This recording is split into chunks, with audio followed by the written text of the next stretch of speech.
What's up, everyone? I'm gonna be talking about Death Stranding 2 review that's been put out by GameSpot reviews. I had a quick read, and this seems to be a little bit ridiculous in some places, and I just wanted to talk about with you guys. So, Death Stranding 2 has been doing phenomenally well, and quite possibly one of the Game of the Year contenders for this year as well. People have been enjoying the game, and there's a lot of reviews out there praising the game for improving upon the first one in so many of the mechanics that they've implemented in the first game, improving the pacing of the game and all of that. High praise, positive reviews, and then GameSpot comes in to this review.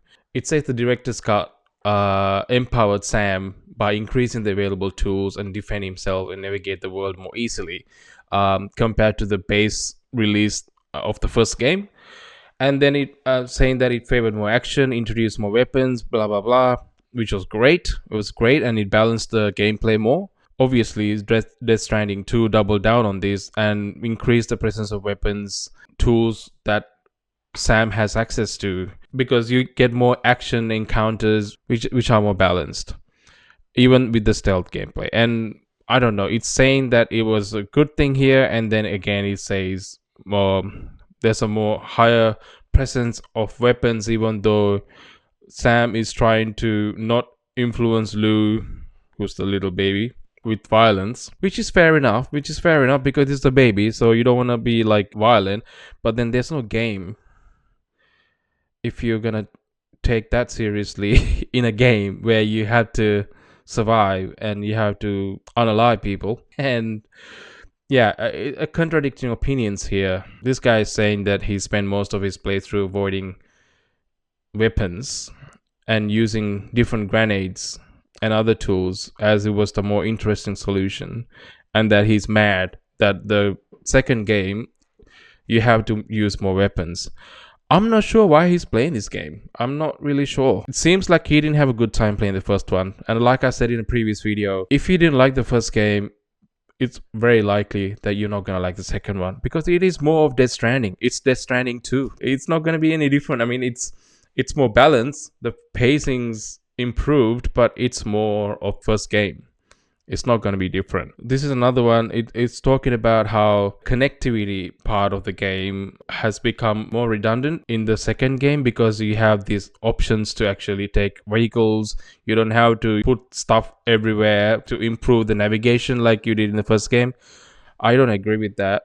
I think that is still very much part of the game. In the second game, they've given more option to the players, because people like to play games in different ways, right? So given a little bit more options to be able to play the game. The first game, even though the connectivity was a great thing and it improved the world by how many players played it, and then eventually by the things that people put in the world, it improved the navigation. Because of that, it did take a while to take off, and second game tries to improve upon that while giving you more option to navigate, such as with trucks that you can upgrade and stuff. So you don't have to solely rely on people building the world. While the idea is really cool, I don't think that's going to undercut it.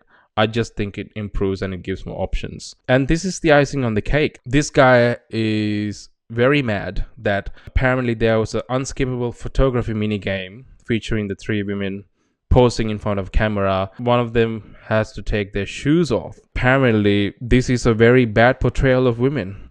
I don't really know what that means. The scene in question is this.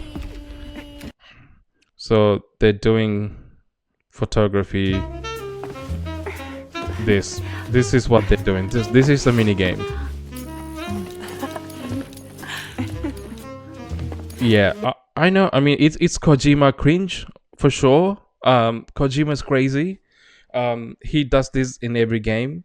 He's got weird ideas. I mean, the Death Stranding world itself is crazy. If you told someone that you're in a post-apocalyptic world where you have to be traveling and delivering parcels in order to connect the world, and there's rain that ages you quickly, and you have to throw pee at enemies, enemies made out of tar. That's wild. That's a wild thing to say. But somehow it works in the game. So it's crazy on its own. I don't think this is portraying women in a bad light. I don't know. If you think that, do let me know if I'm wrong.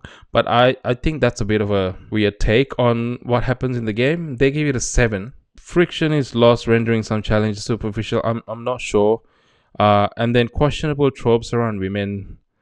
I don't know. I mean, I'm not trying to defend the game, but these reviews, sometimes you kind of lose the plot as to why you do a review. This is a game. This is not, as much as Kojima would love to think that it's a masterpiece of an art, and some of the fanboys would also disagree with me there. It is still a video game that you play, and it's a crazy world that you play in. It's fiction. So yeah, there's that. I just wanted to bring your attention to that because of how ridiculous this was. Let me know what you guys think in the comments below. And drop a like and a sub to the channel would be much appreciated. I'll catch you in the next one.